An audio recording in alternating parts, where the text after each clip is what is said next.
Oi gente, eu sou a Duda e hoje nós vamos conversar sobre A Guerra dos Mundos, do autor inglês H.G. Wells, publicado no Brasil pela Suma de Letras.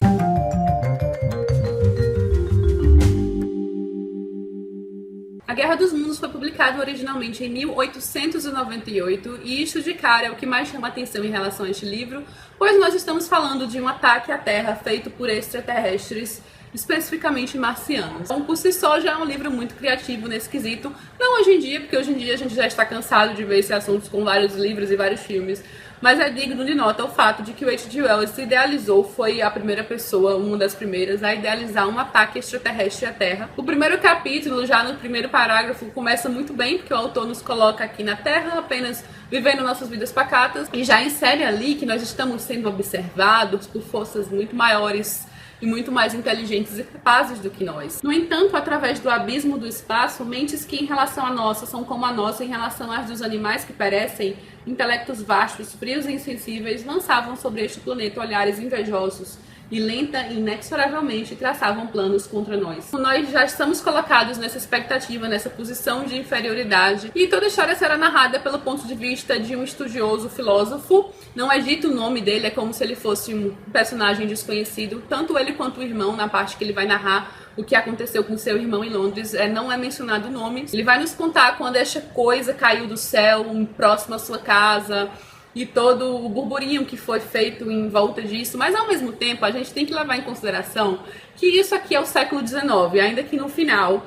Então a gente vê aquelas carroças, a pouca comunicação, a gente vê exatamente como é que isso seria recebido na época. As pessoas não estão apavoradas assim, e quando enfim estão apavoradas e passam o recado, tentam passar o recado para outras cidades, para Londres, por exemplo, a descrença que muitos deles encaram esta informação por ter recebido uma informação muito maluca do interior de que os marcianos estão dizimando todo mundo. Então eles demoram muito para agir, porque não existia a comunicação que nós temos hoje em dia. Um dos maiores estranhamentos também foi justamente isso, porque a gente está acostumado a ver histórias de extraterrestres invadindo a Terra nos dias de hoje. Então, você ser colocado naquele ambiente tão vitoriano e tão rústico me causou muito estranhamento de início. Ao mesmo tempo, eu estava achando interessante o relato. Ele tem uma linguagem muito boa, não é aquela linguagem simples, mas também não é uma linguagem difícil.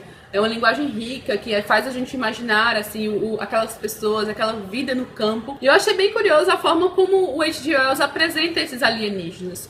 Porque eu não acho que ele tenha os apresentado como vilões. Eles são vilões puramente por o que eles estão fazendo, né?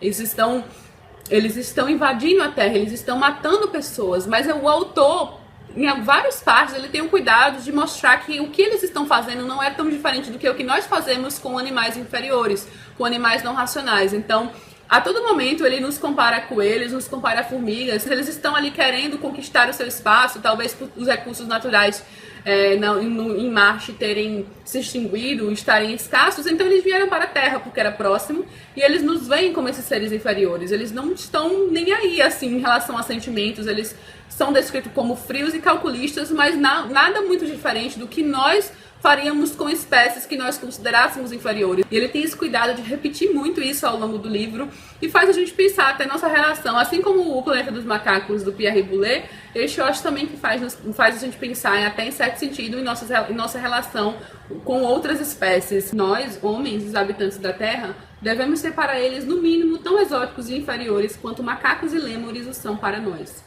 O intelecto humano já admite que a vida é uma incessante luta pela existência, e parece ser essa também a crença das mentes marcianas. Nós sabemos que os seres humanos fizeram muito isso em vários locais. Nada mais comum, né, hoje em dia do que essa invasão industrial e construir prédios, assim, grandes cidades em locais que outras espécies viviam, que acabam não só extinguindo essas espécies, né, espécies em extinção, mas empurrando essas espécies para outros locais e fazendo com que elas se adaptem ou não. Naquele momento, senti uma emoção em comum à experiência humana, mas que as pobres criaturas que dominamos conhecem muito bem. Senti-me como um coelho que, ao voltar para sua toca, encontra uma dúzia de operários cavando os alicerces de uma casa.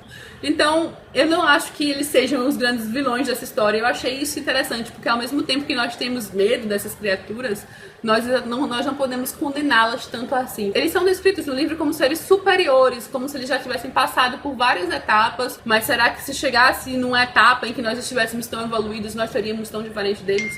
Enfim, ele tem algumas discussões relacionadas a isso. Também tem a discussão religiosa. Existe um personagem extremamente desagradável, que é um padre. Até em relação a outro personagem levemente desagradável, que vai passar pelo livro, a religião é usada de uma forma não muito legal, assim, para meio como um conformismo. E isso já era uma coisa que eu tinha visto em outro livro do H.G. Wells que eu li, que foi o A Ilha do Dr. Moreau, que eu vou deixar aqui o link do vídeo, que eu já fiz vídeo também aqui no canal sobre ele. Mas sempre que há uma situação em que muita gente acha que deveria fazer alguma coisa, os fracos ou os que enfraquecem quando precisam pensar sempre inventam uma religião comodista, muito virtuosa e superior, submetendo-se à perseguição e à vontade de Deus. Você já deve ter visto isso. É a energia criada por uma tempestade de medo virada do avesso.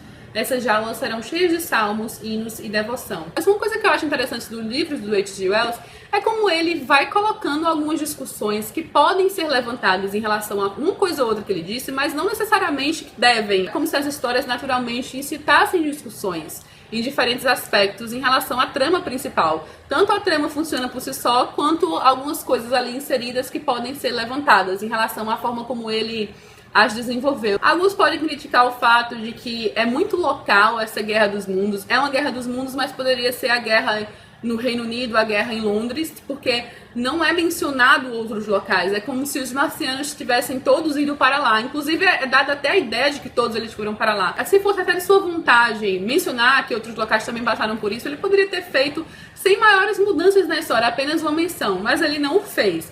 O que é estranho, porque acaba sendo uma coisa meio megalomaníaca, né? Como se o único local que importasse ali fosse a Inglaterra. Mas eu acho que é apenas um detalhe, é um detalhe até de certa forma irônico, mas não vai desmerecer a história por conta disso. Digamos que ele tenha mencionado em algum momento que isso pode ter acontecido em outro lugar, não mudaria muita coisa. Existem adaptações deste livro para rádio, por exemplo, tem uma que é mencionada lá ao final, uma entrevista com o Orson Welles, que adaptou para a rádio na época, em 1938, ali perto da Segunda Guerra Mundial. Causou um grande desespero nos Estados Unidos, porque as pessoas escutavam na rádio e achavam que aquilo estava realmente acontecendo, que a Terra estava sendo invadida por marcianos. Também existe outra adaptação cinematográfica na década de 50, se eu não me engano, e existe uma recente, né, com Tom Cruise, ali, acho que 2000 e poucos. Mas aquela adaptação não tem absolutamente quase nenhuma ligação com isso aqui, a não ser a forma como talvez os marcianos são descritos, assim, leves semelhanças. Quase não é uma adaptação, ele só pega o grosso, assim, da ideia e modifica completamente. Falando da edição especificamente, essa é uma edição de 150 anos do nascimento do H.G. Wells, então ela é uma edição comemorativa e está digna de uma edição comemorativa de aniversário. Ela é muito bonita, tem capa dura, ela é soft touch, ela tem um toque muito gostoso ao pegar. A minha veio um pouquinho danificada pelos correios, olhem só, fiquei muito triste com isso, mas enfim, relevemos. Tem uma introdução bem completa, mas cheia de spoilers, então, mais uma vez, não indico a leitura da introdução logo de início. Tem ilustrações ao longo de todo o livro e ilustrações originais feitas em 1906. Para quem gosta de ficção científica, histórias apocalípticas e extraterrestres, não tem erro, vai curtir ler a história do livro. Eu prefiro, em relação ao H.G. Wells, a história da Ilha do Dr. Moreau. Ela possui, inclusive, mais suspense, porque essa aqui, por mais que seja uma história, de certa forma, que causa terror pela situação, ela não é uma história de dar medo e ela não possui tanto suspense assim. E o H.G. Wells é sensacional, eu estou querendo muito ler outras coisas dele. Eu gosto bastante desse tipo de ficção científica, mais nos primórdios, assim, no início, o que influenciou tanta gente depois dele. A melhor parte vem agora, eu vou sortear um exemplar dessa coisa linda aqui no canal, eu vou deixar o link aqui embaixo para quem quiser participar da promoção e deixarei o prazo aqui até quando você pode participar da promoção. É isso, eu espero que vocês tenham gostado. Se este for o caso, não deixem de curtir o vídeo aqui embaixo, se inscrevam no canal caso ainda não sejam inscritos, beijos e até a próxima!